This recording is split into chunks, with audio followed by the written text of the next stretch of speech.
मैं क्या हूँ? मैं केवल एक शिक्षक हूँ। आप पूछते हैं मैं करती ही क्या हूँ? तो मैं बस पहली बार स्कूल आते आपके बच्चे के चेहरे पर मुस्कुराहट लाती हूँ। आपके बच्चे को आपसे ही बात करना सिखाती हूँ। उसका हाथ पकड़ लिखवाती हूँ, उसे रंगों से मिलवाती हूँ, उसे चीजें गिनना सिखाती हूँ। मैं करती ही क्या हूँ? मैं उसकी खिंची लकीरों को चित्र बनाती हूँ, उसे कविताएं, कहानियां गढ़ना सिखाती हूँ, धरती से चांद की दूरी नापना बताती हूँ। गणित, भूगोल के अलावा मैं उसे जीवन को पढ़ना सिखाती हूँ। उसकी कमियों को उसी की ताकत बनाती हूँ। अगर कभी गिर जाए तो उसे फिर से उठना सिखाती हूँ। कभी अकेले में डांट लगाती हूँ, कभी भीड़ में उसके लिए तालियां बजवाती हूँ। मैं करती ही क्या हूँ? मैं ही हूँ जिसने राम को क्षमा का पाठ पढ़ाया। मैं ही हूँ जिसने मोहनदास को बापू बनाया। मैं वही हूँ जो आपके बच्चों को आपका गुरूर बनाती हूँ। आज के इस कठिन समय में भी मैं लगातार क्रियाशील हूँ।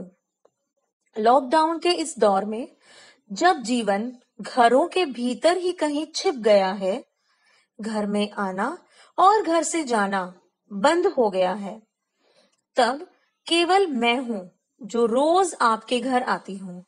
कहीं लैपटॉप, कहीं मोबाइल के जरिए आपके बच्चों को पढ़ाती हूँ। मेरे लिए ये इतना आसान नहीं है।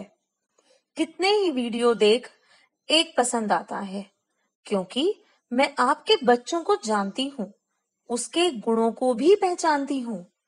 वो दूर बैठा भी मेरी बातों को समझ ले, इसके लिए रोज घंटों लगाती हूँ। मैं पहले कंप्यूटर पर ये काम नहीं करती थी, पर अब मैंने सब सीख लिया है, क्योंकि अपने बच्चों से मिलने का यही एक जरिया है। पर अब लगता है कि मेरा इतना करना ना काफी था। पानी का बिल, बिजली का बिल, टीवी का रिचार्ज आप सब समय पर कर रहे हैं, फिर अपने भविष्य की फीस देने में कोताही क्यों बरत रहे हैं? स्कूल के चौकीदार से लेकर चौथी श्रेणी के कर्मचारी तक और लैब में बैठे सहायक तक, सब आपके बच्चों के लिए ही काम करते थे। स्कूल से आपके बच्चे का भविष्य और आपसे हम सबके घर चलते थे। यदि शिक्षक न होते तो ये नेता और अभिनेता भी न होते। आज यही नेता, अभिनेता और कार्यकर्ता स्कूलों की फीस पर सवाल उठा रहे हैं। न भरनी पड़े फीस, इसके लिए कोर्ट तक जा रहे हैं।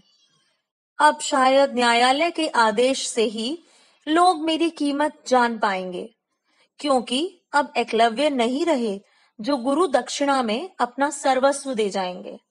अब तो लोग फेसबुक पर नो स्कूल नो फीस की तख्ती दिखाते हैं, पर दिल पर हाथ रखकर बताइए, क्या हम शिक्षक आज के इस कठिन दौर में भी आपके बच्चों को नहीं पढ़ा रहे हैं?